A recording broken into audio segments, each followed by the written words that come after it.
Good morning to all. पिछली class में हम लोगों ने नाइट्रोजन फिक्सेशन के बारे में पढ़ा था कि किस तरीके से जो माइक्रोब्स होते हैं हमारे लिए इम्पॉर्टेंट है, उसमें नाइट्रोजन फिक्सेशन पढ़ा था। Now today we are going to read about the vaccine. Vaccine क्या होती है और वैक्सीन कैसे बनती है।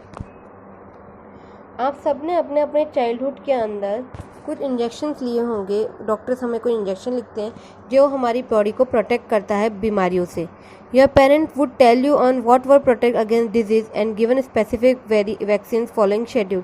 आपके पेरेंट्स को बताया जाता है कि कब कब कौन कौन सी वैक्सीन बच्चे को लगानी हो, कौन सी वैक्सीन बच्चे को किस बीमारी से बचाएगी। जैसे 8 से 9 मंथ के अंदर बच्चे को डीपीटी का टीका लगता है, पोलियो का टीका लगता है, बीसीजी का टीका लगता है। डीपीटी हमें डिप्थीरिया से बचाता है, पोलियो हमें पोलियो से बचाता है, बीसीजी जो है वो ट्यूबरकुलोसिस से बचाता है। 9 से 12 महीने में एमएमआर का लगता है जो कि मीजल, मम्पस और रूबेला का टीका होता है। इसके अलावा 18 से 24 मंथ यानी 2 साल तक, 18 महीने से लेकर 2 साल तक बच्चे को डीपीटी और पोलियो के टीके लगते हैं। डीपीटी डिप्थीरिया का होता है और पोलियो पोलियो के अगेंस्ट। बाद में इसके अलावा भी और कई वैक्सीन दिए जाते हैं जैसे टाइफाइड का हो गया, टीटी का हो गया। You must also have heard of pulse polio programme. आप लोगों ने पल्स पोलियो प्रोग्राम के बारे में भी सुना होगा जो बच्चों को दिया जाता है, चिल्ड्रन अगेंस्ट पोलियो, ताकि बच्चों में पोलियो ना हो, थ्रू न्यूज़पेपर और टेलीविज़न की मदद से। Polio vaccine called oral polio vaccine. Actually polio vaccine को ओपीवी, आई रिपीट ओपीवी भी कहा जाता है। It means oral polio vaccine given to children orally, क्योंकि इन्हें बच्चों को मुंह से दिया जाता था इसलिए इसे ओरल पोलियो वैक्सीन कहता है। ये नॉर्मली बच्चे को 1.5 महीने, 2.5 महीने और 3.5 महीने यानी 1.5 मंथ, 2.5 मंथ एंड 3.5 मंथ में दिया जाता है। नाउ वैक्सीन होती क्या है। एक्चुअली हमारे शरीर के अंदर जब कोई डिजीज कैरिंग माइक्रोब एंटर करता है तो हमारी बॉडी अपने शरीर के अंदर खुद ही कुछ एंटीबॉडीज़ को प्रोड्यूस करती है ताकि उस डिजीज कॉजिंग माइक्रोब से लड़ सके। द बॉडी ऑल्सो रिकमेंडेड, और बॉडी ये भी याद रखती है, the body also remember how to fight the microbes, कि इन माइक्रोब से कैसे लड़ना है।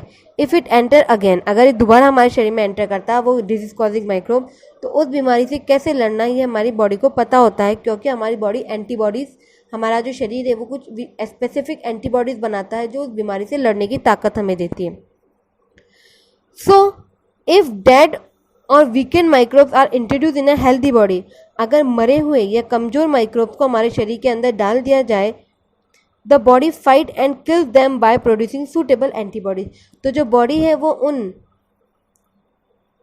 है वो आपके अगर मैं कहूँ तो उस डिजीज कॉजिंग माइक्रोब्स को मार सकती है। अगर आपके शरीर के अंदर कुछ डेड माइक्रोब्स को एंटर कराया जाए, वीक है डेड माइक्रोब्स को एंटर कराया जाए, तो आपका जो शरीर है वो उस एंटीबॉडीज़ को बना लेता है जिससे डिजीज कॉजिंग माइक्रोब्स को ख़त्म किया जा सकता है।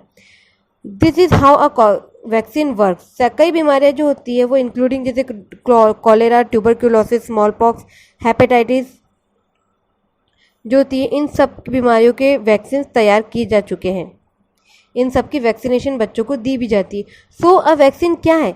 तो वैक्सीन जो एक सस्पेंशन है डिजीज प्रोड्यूसिंग माइक्रोब्स का, विच डिजीज पैदा करने वाले, बीमारी पैदा करने वाले माइक्रोब्स का एक सस्पेंशन है। लेकिन ये बीमारी पैदा नहीं करते बल्कि ये मरे हुए माइक्रोब्स होते हैं, वीक माइक्रोब्स होते हैं जो उसके पाए जाते हैं। They will not causes disease, जो बीमारी नहीं फैलाते। Rather it stimulate the production of antibodies, जबकि हमारे शरीर में जाकर एंटीबॉडीज बनाते हैं जो स्पेसिफिक बीमारी से लड़ने की ताकत हमें देता है।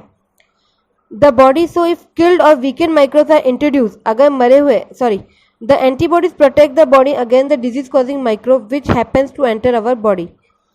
If killed or weakened microbes are introduce in a healthy body, अगर मरे हुए या कमज़ोर माइक्रोब्स को हमारे शरीर में एंट्री कराई जाए तो बॉडी जो fight and kill the pathogens, तो जो बॉडी है वो उन पैथोजेंस को, उन जर्म्स को, उन डिजीज कॉजिंग माइक्रोब्स को मार देगी, उनसे लड़ेगी, उन्हें मार देगी। The antibodies remain in the body for long and protect the body from disease causing microbes, और वो एंटीबॉडीज हमारे शरीर में लंबे समय तक रहती है, हमेशा के लिए रहती है और उस डिजीज कॉजिंग माइक्रोब्स को मार देगी। लेकिन ये जो वैक्सीन होती है, एक वैक्सीन एक पर्टिकुलर डिजीज के लिए ही लगाई जाती है और वो उसी डिजीज के माइक्रोब्स को मारने का काम करती है। तो it was Edward Jenner who developed the first vaccine that of small pox in 1798। तो सबसे पहले एडवर्ड जेनर थे जिन्होंने स्मॉल पॉक्स की वैक्सीन को तैयार किया था 1798 के अंदर। नेक्स्ट है आपका cleaning the environment. Microbes like bacteria, fungi bring out the decay or dead plants and animals both on land on and in water. जो माइक्रोब्स है जैसे बैक्टीरिया और फंगी जो होते हैं ये मरे हुए जानवर और प्लांट को डिके करते हैं, डिकम्पोज कर देते हैं, उन्हें तोड़ देते हैं, चाहे ज़मीन पर हो चाहे पानी में हो. विदाउट माइक्रोब, बिना माइक्रोब्स के जो अर्थ है जल्दी ही गंदी मतलब बदबूदार स्मेल से भर जाएगी. वो बदबूदार स्मेल किसकी होगी? वो बदबू आपके मरे हुए जानवर, मरे हुए प्लांट्स की होंगी, क्योंकि माइक्रोब से होते जो मरे हुए प्लांट्स या मरे हुए जानवर को पूरी तरीके से डिकम्पोज कर देते हैं, उसे मिट्टी में मिला देते हैं. अगर ये माइक्रोब्स ना हो तो दुनिया के ऊपर, अर्थ के ऊपर जो मरे हुए जानवर होते हैं उनकी गंद ही गंद फैल जाएगी. There would have been a shortage of carbon and nitrogen compound which are so essential. इसके अलावा जो हमारे लिविंग ऑर्गेनिजम्स के लिए जो काफ़ी ज़्यादा इंपॉर्टेंट है कार्बन और नाइट्रोजन कंपाउंड, उनकी भी कमी आ जाएगी, क्योंकि माइक्रोब से होते हैं जो एटमॉस्फेरिक नाइट्रोजन को नाइट्रेट के अंदर कन्वर्ट करते हैं और प्लांट उस नाइट्रेट को यूज़ में लेते हैं और प्लांट की मदद से वो हमारे शरीर में पहुंच जाती है. As the microbes take in food, अगर हम माइक्रोब्स को खाने में लेते हैं, they break down plants and animal tissues into simple chemical substance. तो हमारे शरीर के अंदर जो प्लांट और एनिमल टिश्यूज होते हैं उनको सिंपल सब्सटेंस के अंदर बदल देते हैं और ये सब्सटेंस आगे जाके रिस्टोर हो जाते हैं to the soil, water and air, वापस मिट्टी में, पानी में और हवा में वापस स्टोर हो जाते हैं. That can be use by plants and animals, जिन्हें प्लांट्स और एनिमल्स के द्वारा यूज में ले लिया जाता है. इस प्रकार माइक्रोब जो होते हैं एनवायरनमेंट को क्लीन करने का और न्यूट्रिएंट को रिसाइकल करने का काम करते हैं. तो micro organism as a source of food, micro organism एक खाने की तरह है. कैसे? यीस्ट जो होता है वो अमीनो एसिड और प्रोटीन से भरा हुआ होता है, मतलब इसमें काफ़ी सारा अमीनो एसिड और प्रोटीन होता है जो कि इंपॉर्टेंट सोर्स ऑफ फूड है फॉर ह्यूमंस. फंगी, कुछ फंगी होते हैं जैसे मशरूम, इसे भी कच्चा खाया जा सकता है या पका कर खा सकते हैं. Being producers algae from the first link in the food chain in all water bodies, जितने भी वाटर बॉडीज होती है उसके अंदर जो पहली फूड चेन है वो एल्गी से स्टार्ट होती है. एक्चुअली जो फूड चेन का सबसे पहला पॉइंट होता है, पहला स्टार्टिंग होता है वो प्लांट से होता है. तो एल्गी भी एक तरीके के माइक्रोब्स, ये प्लांट्स ही एक तरीके के जो आपके पानी में उगते हैं. तो जितनी फिश होती है वो कई फिश एल्गीज को खाती है और फिर उन फिश को हम खाते हैं, या उन छोटी फिश को बड़ी फिश खाती है, फिर बड़ी फिश को हम खाते हैं. तो इस तरीके से पानी के अंदर जो एल्गी है वो पहला प्रोड्यूसर है, यानी कि फूड चेन का सबसे पहला लिंक है. यहाँ पर आपका टॉपिक यूजफुल और यूजेज या यूजफुलनेस ऑफ माइक्रोब्स खत्म होता है. कल से हम पढ़ेंगे हार्मफुल माइक्रो ऑर्गेनिजम्स. तब तक के लिए थैंक यू.